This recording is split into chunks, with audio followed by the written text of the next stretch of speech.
잠시 기도하고 말씀을 나누겠습니다.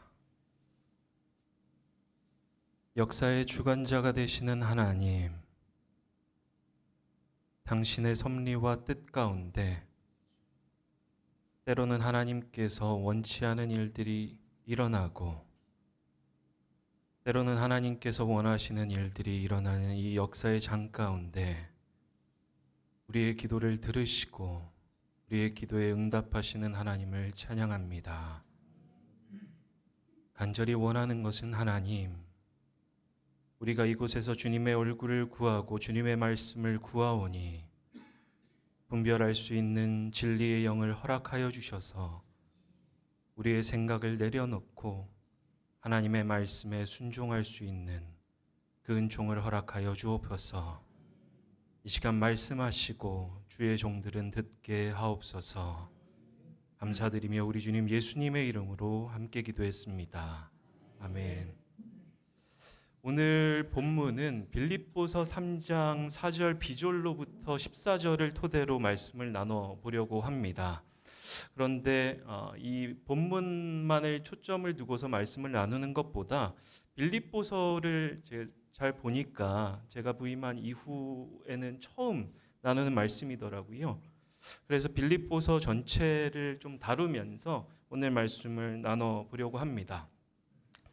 오늘 우리가 읽었었던 빌립보서는 바울과 동역자들이 마케도냐 지역으로 건너가서 세웠던 빌립보 교회에 보냈던 편지입니다. 사도행전을 잘 기억을 해보시면 이게 성경이 66권이다 보니까 우리가 치열하고 체계적으로 공부하지 않고서는 이쪽에서의 성경의 내용과 이쪽에서의 성경 내용이 잘 이렇게 매칭이 잘 안 되는 거예요. 그래서 오늘 우리가 빌립보서를 볼 때에는 사도행전 16장 말이 꼬이네요. 사도행전 16장을 이렇게 보시면서 함께 볼 필요가 있습니다. 그러니까 사도행전 16장 6절로부터 10절까지를 보면 바울 일행이 아시아에서 복음을 증거하려고 했을 때 성령께서 막으십니다. 그러니까 우리가 교회의 역사를 잘 보면 하나님의 생각과 우리의 생각이 다를 때가 있는 거예요. 그건 신실한 사람들과 하나님과의 관계에서도 그러한 일들이 종종 발생을 합니다. 그러니까 동쪽으로 가서 복음을 전파하려고 바울과 바울의 일행들이 시도를 했는데 성령께서 막으셨던 거죠. 그랬더니 이제 무시아 쪽으로 다시 내려와서 비두니아 쪽으로 이렇게 틀어서 동쪽으로 가려고 했었는데 그때도 하나님께서는 막으셨던 것입니다. 그때 바울과 그 일행에게 환상이 하나가 주어지는데 16장 9절로부터 10절에 그 환상의 내용이 기록되어 있습니다. 읽어드리면 사도행전 16장 9절로부터 10절입니다. 여기서 밤에 바울에게 환상이 나타났는데 마케도니아 사람 하나가 바울 앞에 서서 마케도니아로 건너와서 우리를 도와주십시오 하고 간청하였다. 그 환상을 바울이 본 뒤에 우리는 마케도니아로 건너가려고 하였다. 우리는 마케도니아 사람들에게 복음을 전하기 위하여 하나님께서 우리를 부르신 것이라고 확신하였기 때문이다. 그러니까 바울 일행이 기도 가운데서 환상을 보고 마케도니아 지역으로 건너갔고 오늘날 그리스의 북동쪽에 위치했던 사모드라게와 네아폴리를 거쳐서 빌립보에 이르렀던 겁니다. 그러니까 그리스 북동쪽에 위치한 곳에 빌립보 교회가 있었던 거죠. 사도행전 16장을 잘 보면 자색 옥감 장수 루디아라는 여자가 빌립보에서 선포했던 바울의 이야기를 듣고 회심을 하고 그 여자와 집안 식구가 함께 세례를 받으면서 이제 빌립보 지역에서 교회, 그리스도인 모임들이 시작되었는데 그게 빌립보 교회의 시작이라고 보시면 되겠습니다. 빌립보라는 곳은 사도행전에 기록된 대로 잘 보시면 16장에 마케도니아 지방에서 으뜸 가는 도시다라고 표현이 되어 있고 상업적으로 번성한 도시였고 군사적으로 중요한 도시였습니다. 로마 제국의 직할 식민지이다 보니까 로마 시민권을 가진 사람들이 상당히 많았고 이 때문에 로마적 문화와 권위에 대해서 상당히 자부심이 컸던 도시가 바로 빌립보 교회였던 거예요. 그러니까 이곳에 이르러서 바울과 일행이 하나님의 복음을 선포했고 거기서부터 하나님의 선교가 이 그리스 북동쪽 지역을 중심으로 시작되었던 것을 볼 수가 있습니다. 근데 우리가 읽지는 않았지만 이 빌립보서 1장을 보면 바울이 감옥에 갇혀 있을 때 이 편지가 쓰여졌다라는 사실을 알 수가 있습니다. 근데 우리가 빌립보서 전체를 이해할 때 바울이 감옥에 갇혀 있던 상태에서 편지를 썼다는 이 사실에 주목할 필요가 있습니다. 왜 그럴까요? 질문을 던져드리고 우리 스스로는 한번 되새기면서, 이 충격요법 아닙니까? 질문을 해놓고 모르는 거예요, 우리가.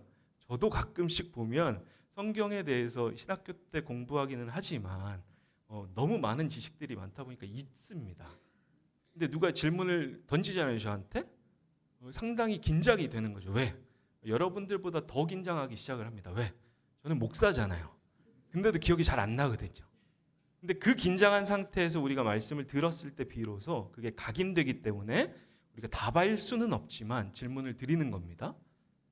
왜 사도 바울이 감옥에 갇혀 있던 사실이 빌립보서를 이해할 때 도움이 되는가?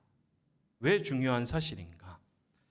우리가 빌립보서 2장 17절을 보면 이렇게 기록되어 있는데 바울이 죽을 수도 있는 상황에서 자신은 기뻐하고 있고 앞으로도 기뻐할 것이다 라고 이야기하고 있기 때문에 그렇습니다. 2장 17절과 18절을 보면 이렇게 기록합니다. 빌립보서 2장 17절과 18절은 그리고 여러분의 믿음의 제사와 예배에 나의 피를 붓는 일이 있을지라도 나는 기뻐하고 여러분 모두와 함께 기뻐하겠습니다. 여러분도 이와 같이 기뻐하고 나와 함께 기뻐하십시오. 그러니까 바울은 감옥에 갇혀서 자기가 죽을 수도 있는 상황에서 나는 기뻐하고 있고 기뻐할 것이다라고 빌립보 교회를 향해서 편지하고 있는 거예요. 그를 통해서 빌립보 교인들을 향해서도 내가 죽을 수도 있지만 그리고 여러분들이 기독교 신앙을 가지고 있다는 사실만으로 박해를 받을 수도 있지만 기뻐하십시오. 그리고 앞으로도 계속 기뻐하십시오. 라고 이야기하고 권면하고 있는 것입니다. 여기서 기쁘다라고 표현되고 있는 헬라어는 카이로인데 이 단어는 은혜를 뜻하는 카리스와 연결되어 있습니다. 그러니까 이 사실을 잘 생각을 해보면 바울이 이야기하고 있는 기쁨은 주님이 주시는 은혜와 연관되어 있다는 사실을 우리가 기억할 필요가 있는 것입니다. 그러니까 바울의 상황을 잘 보시고 빌립보 교인들이 놓여 있는 그 상황을 잘 보시면 기뻐할 수 있는 상황이 아닌 거예요. 바울은 갇혀 있고 죽을 수도 있는 상황입니다. 빌립보 교인들은 기독교 신앙 하나를 가지고 있다는 사실만으로 박해받고 있고 동일하게 죽을 수도 있는 상황인 거예요. 왜 그렇죠? 로마 제국 안에서 황제 숭배를 거부하고 있었던 사람들이 기독교인이었기 때문에 그렇습니다.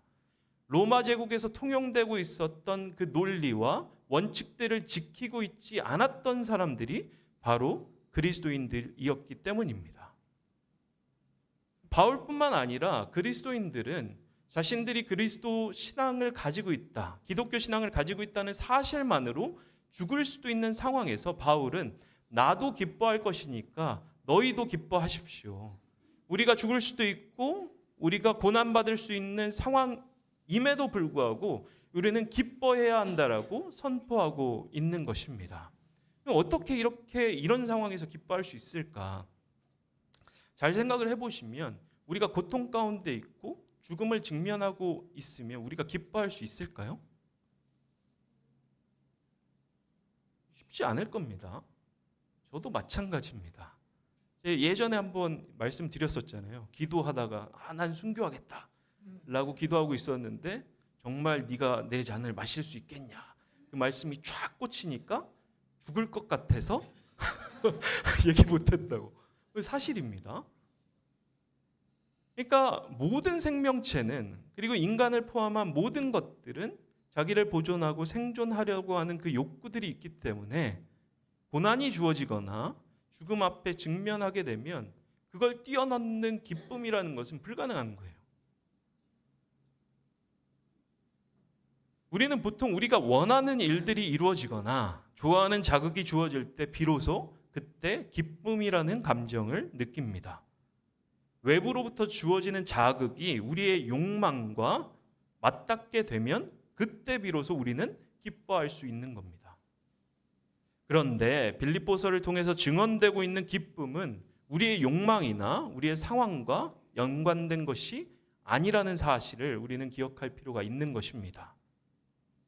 빌립보서를 통해서 증언되고 있는 기쁨은 하나님이 주시는 은혜, 은총과 연결되어 있다는 사실을 우리가 기억할 필요가 있다는 것이죠. 바울은 자신이 감옥에 갇혀서 죽을지도 모르는 상황에서 기뻐하고 있습니다.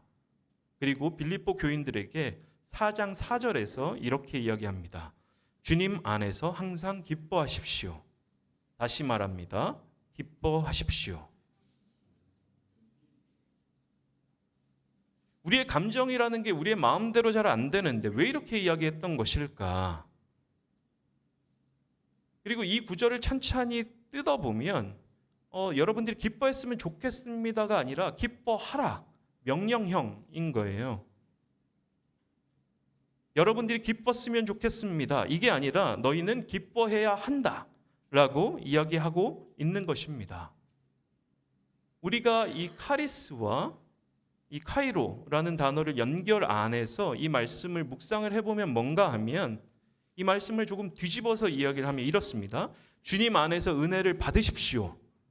다시 말합니다. 은총을 받으십시오. 그러면 기쁨이 따라올 것입니다.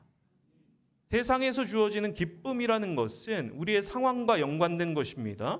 우리의 생명과 우리의 이익과 연관된 것입니다. 그런데 빌립보서를 통해서 증언되고 있는 기쁨은 그러한 상황과 우리의 욕망과 우리의 원함과 관계가 없다라는 거예요. 하나님 주시는 은총과 은혜와 연관될 때에야만 비로소 이 기쁨이 주어질 수 있다라는 것을 이야기하고 있는 것입니다. 그렇다면 우리는 무엇을 해야 합니까? 하나님을 붙들어야 합니다. 우리의 개인의 삶이 녹록치 않고 고통과 고난 가운데 있더라도 기뻐할 수 있는 그 근거는 하나님을 붙들고 그로부터 주어지는 은총에 기댈 때에만 비로소 우리가 이 기쁨을 누릴 수 있는 것입니다. 우리의 공동체의 상황이 녹록치 않고 기뻐할 수 있는 상황이 아닐지라도 우리가 이 빌립보서 말씀대로 기뻐할 수 있는 근거는 하나님의 은총을 기다리고 하나님의 은혜를 받을 때에야 비로소 기뻐할 수 있다라는 사실인 것입니다. 우리의 삶의 뿌리를 주님 안에 두고 주님으로부터 은혜라는 영양분을 공급받아서 사는 삶, 바람 때문에 조금 흔들리더라도 우리의 심지가 주님 안에 굳건히 주어져 있다면 날아가지 않는 삶, 그러한 삶을 사는 사람이 바로 그리스도인인 것입니다. 시편 1편 3절과 4절은 이렇게 기록합니다. 복 있는 사람, 주님의 율법을 주야로 묵상하는 사람, 믿음의 사람을 들어서 3절과 4절은 그는 시냇가에 심은 나무가 철 따라 열매를 맺으며 그 잎이 시들지 아니함 같으니 하는 일마다 잘 될 것이다. 그러나 악인은 그렇지 않으니 한낮 바람에 흩날리는 쭉정이와 같다.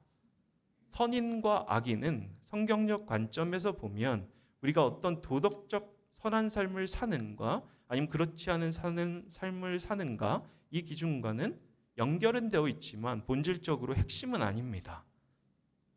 하나님께서 보고 계시는 의인은 믿음으로 사는 사람, 악인으로 사는 사람은 하나님 믿음 없이 사는 사람을 의미하는 것입니다. 우리가 하나님 안에 믿음을 두고 하나님 안에 심지를 견고히 하고 살아가게 되면 이 말씀처럼 시냇가에 심은 나무가 철 따라 열매, 성령의 열매를 맺으며 살아가는 것처럼 바람 가운데도 흔들리지 않는 삶을 살 줄 믿습니다. 우리 삶의 어떤 순간이 찾아오더라도 기뻐할 수 있는 삶을 사는 저와 여러분이 되시기를 주님의 이름으로 축원합니다. 빌립보 교회의 상황 가운데 우리가 주목해 볼 만한 또 다른 지점은 내부적인 갈등 문제입니다. 4장 2절과 3절을 보시면 이렇게 기록됩니다. 빌립보서 4장 2절과 3절인데 나는 유오디아에게 권면하고 순두계에게도 권면합니다. 주님 안에서 같은 마음을 품으십시오. 그렇습니다. 나의 진정한 동지여, 그대에게도 부탁합니다. 이 여인들을 도와주십시오. 이 여인들은 글레멘드와 그 밖에 나의 동역자들과 더불어 복음을 전하는 일에 나와 함께 애쓴 사람들입니다. 그들의 이름은 생명책에 기록되어 있습니다. 주석가들은 이 구절들을 해석하면서 어떻게 보고 있는가 하면 두 여인을 중심으로 하는 세력들이 충돌하고 있는 상황이 빌립보 교회 안에 전개되고 있었다라고 보는 것입니다. 한 그룹은 4장 2절에 나와 있는 그 말대로 유오디아라는 여인을 중심으로 모이고 있었고, 또 다른 그룹은 순두계라는 여인을 중심으로 모이고 있었다라는 것이죠.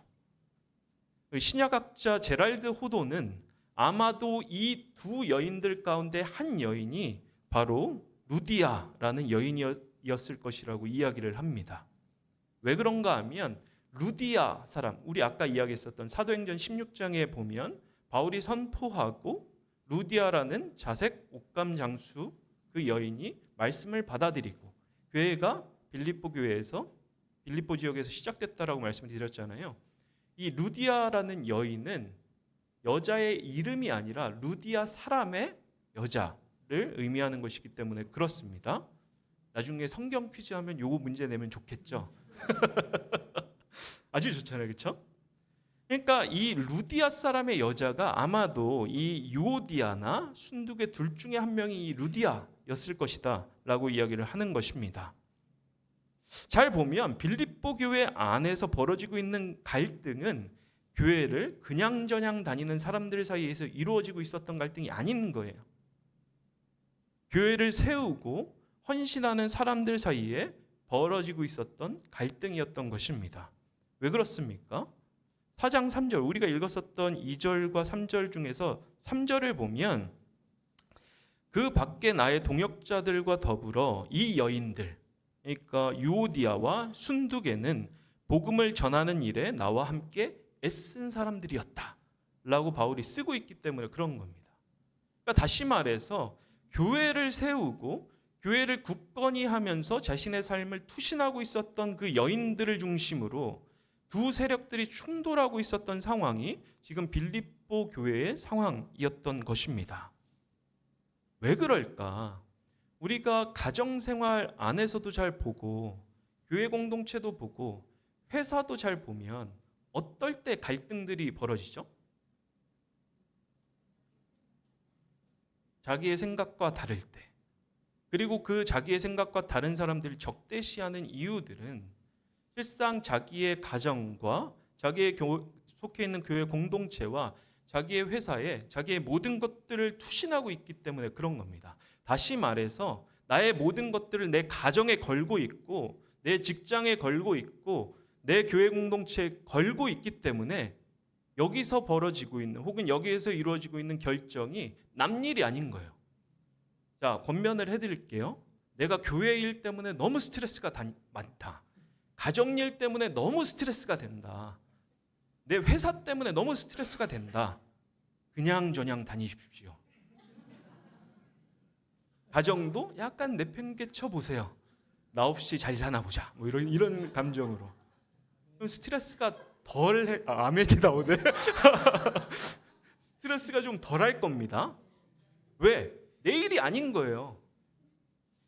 근데 우리가 모든 것들을 걸고 투신하다 보니까 내 가정이든 내 교회 공동체든 내가 속해 있는 회사든 심지어는 우리가 속해 있는 나라든 여기서 벌어지고 있는 사건들이 우리의 심리에 엄청난 영향들을 미치는 거죠. 왜? 우리의 시간과 에너지를 투자했고 그 공동체는 더 이상 나와 분리되어 있는 공동체가 아니라 나의 공동체이기 때문에 그런 겁니다. 그렇기 때문에 나의 지분들을 주장하고 싶은 생각들이 우리 안에서 욕망처럼 일어나기 때문에 그런 겁니다. 그럴 때에는 거리두기가 필요한 것입니다. 나와 내 가정 사이의 거리를 조금 두고 한 발 떨어져서 그 공동체를 바라보기 시작하는 그 태도들이 좀 필요한 것이다 라는 거죠. 거리를 둘 때에 비로소 우리가 어떻게 해야 하는가를 감정을 좀 배제하고 기도하면서 분별할 수 있는 것입니다. 그렇게 분별된 이후에 우리가 행동할 때에는 도대체 나의 생각과 다른 이들을 어떻게 하면 감동시켜서 그 사람들의 마음을 움직일까에 대해서 집중할 필요가 있습니다. 우리가 생각해 볼 문제는, 자, 공동체 안에서 계속 거리 둘 수는 없잖아요. 그렇죠? 거리를 둔 상태에서 우리의 감정이 조금 잦아들면 그때 비로소 우리가 분별하고 하나님의 뜻이 어딘지를 안 상태에서 다시 투신하기 시작을 하는데, 가정과 거리두기 하라고 했다고 1년, 2년 계속 두시면 문제됩니다. 가정이 깨지기 때문에 그런 거고 교회 공동체도 그런 겁니다. 그럼 도대체 우리가 우리의 생각과 다른 사람들을 어떻게 설득해서 우리가 분별했던 그 분별의 방향으로 이 사람들과 함께 갈 수 있을까? 우리가 속해 있는 공동체는 적들과의 동침이 아닌 겁니다. 그들도 설득해서 같이 가야 되는 공동체인 거예요. 양 옆에 사람을 보십시오. 쳐다도 보기 싫으신가요? 적이 아닌 겁니다. 마찬가지로 우리나라 안에서 최근에 있었던 그 일들 때문에 상당히 극심한 분열들로 내달리는데 그 사람들 우리의 적이 아닌 겁니다. 우리가 가지고 있는 그 신념들이 있다면 그 신념들을 가지고 그 사람들을 설득하고 대화와 타협으로 그 방향으로 함께 이끌어갈 수 있어야 된다라는 사실을 반드시 기억하셔야 됩니다. 왜 그렇습니까? 오늘 기도 때 말씀해 주셨다시피 이 한국은 하나님께서 핏값으로 사신 나라이기 때문에 그런 겁니다. 우리 하나님 나라의 공동체는 교회에 머무는 것이 아니라 이 교회 바운더리를 넘어서 이 사회 안에서도 실현되어야 되는 그 공동체이기 때문에 그렇습니다. 만약 그렇지 않았다면 하나님은 이 나라의 창조자가 되실 수도 없고 모든 세계의 창조자이실 수도 없는 것입니다.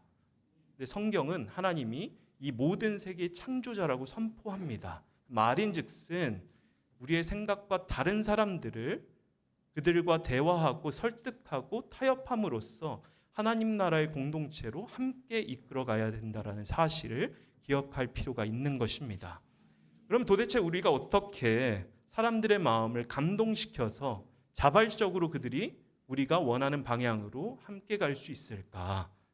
사람들의 마음을 움직이는 동기와 원인은 무엇일까? 지난주에 함부르크 대학 병원에서 원목으로 섬기는 도로테 하르트 박사라는 분이 오셔서 이제 교목실에 있는 교목들과 함께 논의하면서 앞으로 어떻게 연구하고 또 학생들을 교육할 수 있을까를 좀 치열하게 고민했습니다. 주중에 놀고 있는 게 아닙니다. 항상 죄송한 마음이긴 하지만 거기서도 열심히 일하고 있습니다. 그러면서 이 하르트 박사가 하나 자기가 이제 원목 사역을 하면서 들려줬었던 일화가 있었는데, 하루는 병원에서 이제 일을 하고 있었는데 20대의 딸을 잃었던 어머니 이야기를 했던 거예요. 그러니까 20대의 딸 아이가 투병 생활을 하다가 병원에서 이제 사망하게 된 거죠. 그러니까 이 어머니의 마음이 어떻겠어요? 50, 60, 70, 80세가 된 사람들의 죽음도 가족들의 죽음은 슬픔인데 20대의 딸 아이의 죽음은 그 창창한 미래를 두고 죽었던 죽음이었기 때문에 받아들일 수가 없었던 겁니다. 이 어머님은. 그래서 딸 아이의 시신을 붙들고 병상에서 5시간 동안 같이 붙들고 누워 있었던 거예요. 그 모습을 보면서 의료진들도 어떻게 할 도리가 없는 거예요. 의료계 안에서도 병원 안에서도 원칙들이 있죠. 그 어머니의 마음은 이해하지만 그럼에도 불구하고 계속 둘 수가 없었던 거죠. 근데 원칙을 내세워서 나오시라고 할 수도 없는 상황이었고, 그래서 이 하르트 박사를 호출했답니다. 그래서 하르트 박사가 상황 설명을 잘 들은 이후에 그 어머니에게 조용히 다가가서 이 이야기를 했다라는 거예요. 딸 아이에게 어렸을 때 딸 아이가 불러줬던 자장가가 있습니까? 이때요. 그러면 같이 이 아이가 잘 잠들 수 있도록 함께 자장가를 불러줍시다.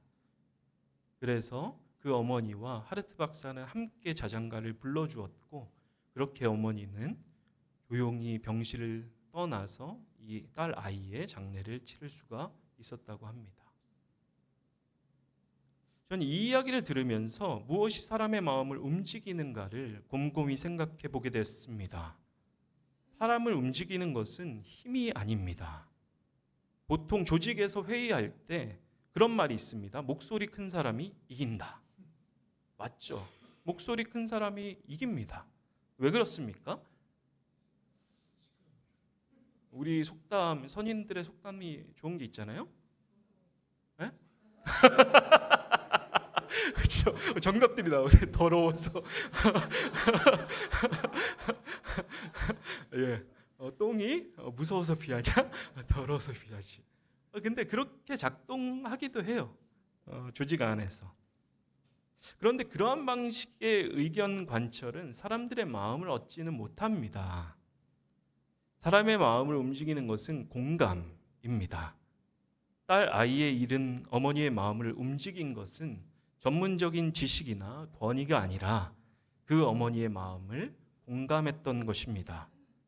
그 사람의 입장이 되어주고 그 사람의 감정에 이입해주고 그 상황에서 함께 울고 아파해주는 것, 다시 말해 그 사람이 되어주는 것, 그것이 사람의 마음을 움직이는 것입니다. 빌립보 교회가 당면했던 갈등 상황, 자신의 것을 주장하고 관철시키려고 하는 갈등 상황 앞에서 빌립보서를 통해서 바울은 2장 3절에서 5절을 통해 이렇게 이야기를 합니다. 무슨 일을 하든지 경쟁심이나 허영으로 하지 말고 겸손한 마음으로 하고 자기보다 서로 남을 낮게 여기십시오. 또한 여러분은 자기 일만 돌보지 말고 서로 다른 사람들의 일도 돌보아 주십시오. 여러분 안에 이 마음을 품으십시오. 그것은 곧 그리스도 예수의 마음이기도 합니다. 그리스도 예수의 마음을 품는다는 것은 무엇을 의미합니까? 하나님이신 그분께서 그 자리, 그 권위, 그 힘을 사용해 사람들을 얻으신 것이 아니라 자신을 비우시되 종의 모습으로 낮아지신 것, 자기를 낮추시되 죽기까지 순종하신 것, 이렇게 살아가는 것이 그리스도 예수의 마음을 품고 살아가는 것입니다. 우리 착각하면 안 됩니다. 하나님은 전능하신 하나님이십니다. 마음만 먹으면 사람들의 마음을 그냥 확 바꾸실 수도 있는 거예요. 근데 하나님은 그렇게 역사하지 않으시는 거죠. 왜? 그건 강압이고 폭력이니까. 하나님이 진정한 힘의 모습을 이 땅 가운데 보여주셨던 겁니다. 어떻게? 그들이 되어줌으로써 그들의 논리와 그들의 생각대로 사람이 되셔서 그들을 설득하시고 몸소 십자가에 달려 죽으심을 통해서 어떻게 살아가야 할 바를 이미 보여주셨던 겁니다. 공동체 안에서 우리가 함께 살아간다는 것은 우리의 의견들을 관철시키고 다소 강압적으로 이끌어가는 것이 아니라 그 사람들이 되어줌으로써 그들과 공감하고 그들의 입장에 서보고 그를 통해서 그들을 설득하고 의견을 들어주고 함께 공감을 얻어내는 그러한 방식으로 살아가는 것이 그리스도께서 우리에게 주시는 말씀이신 줄 믿으시길 바랍니다. 마지막으로 빌립보서 3장 본문을 잘 보시면 바울과 동역자들을 쫓아다니면서 회방 놓고 있었던 자들, 유대 기독교인들은 바울이 어떻게 복음을 전파하고 선포하고 교회를 세우면 쫓아다니면서 끊임없이 회방 놓았었어요. 그 사람들이 그냥 유대인들이 아닙니다. 유대인 그리스도인들이었던 거예요. 그러니까 같은 그리스도인들이었는데 그 사람들이 바울의 선교를 쫓아다니면서 뭘 선포했는가 하면 예수 그리스도를 통해서 그분만을 믿고 구원받는 것이 아니라 너희도 이방인도 할례를 받고 율법을 지켜야 한다라고 이야기를 하면서 쫓아다녔던 겁니다. 우리가 착각하면 안 됩니다. 유대인들이 아니었던 거예요. 유대 그리스도인들이었던 겁니다. 다시 말해 하나의 공동체 안에서 기독교 교회 안에서 분파들이 갈려서 끊임없이 바울을 공격하고 있었던 거죠. 근데 바울은 이 대적자들을 향해서 자신의 외적인 것들을 강조하는 것이 아니라 율법적 지위를 강조하는 것이 아니라 우리가 읽었었던 3장 8절과 9절에서 이렇게 이야기를 합니다. 내 주 예수 그리스도를 아는 지식이 가장 고귀함으로. 그리스도를 아는 지식은 뭡니까? 그리스도께서 자기 자신을 비우시고 사람들을 그러한 방식으로 얻으셨던 것. 나는 그 밖의 모든 것들을 해로 여깁니다. 나는 그리스도 때문에 모든 것을 잃었고 그 모든 것을 오물로 여깁니다. 그리스도를 위해서 그리스도께서 보여주신 것처럼 나는 내가 가지고 있는 모든 것들을 다 버렸다라는 것입니다. 뭘 위해서? 나는 그리스도를 얻고 9절에 그리스도 안에 있는 사람으로 인정받으려고 합니다. 나는 율법에서 생기는 나 스스로의 의가 아니라 그리스도를 믿음으로 말미암아 오는 의, 곧 믿음에 근거하여 하나님에게서 오는 의를 얻으려고 합니다. 아멘. 바울은 그리스도를 아는 것, 그리스도처럼 사는 것을 자신 삶의 최우선적인 목표로 삼았습니다. 그 외의 것들은 오물로 여겼고 자신이 가지고 있었던 힘과 권위와 그 모든 전문적인 것들까지도 내려놓을 수 있었습니다. 무엇을 위해서 그렇게 했던 것입니까? 그리스도께서 그렇게 함으로써 사람을 얻으셨던 것처럼 자기도 그리스도를 위해서 자기의 모든 것들을 내려놓고 사람을 얻기 위해서 그렇게 했던 것입니다. 그것이 그리스도께서 또 바울이 우리에게 보여준 그리스도인의 사랑의 모습인 줄 믿습니다. 이를 기억하시면서 잠시 함께 기도하시겠습니다.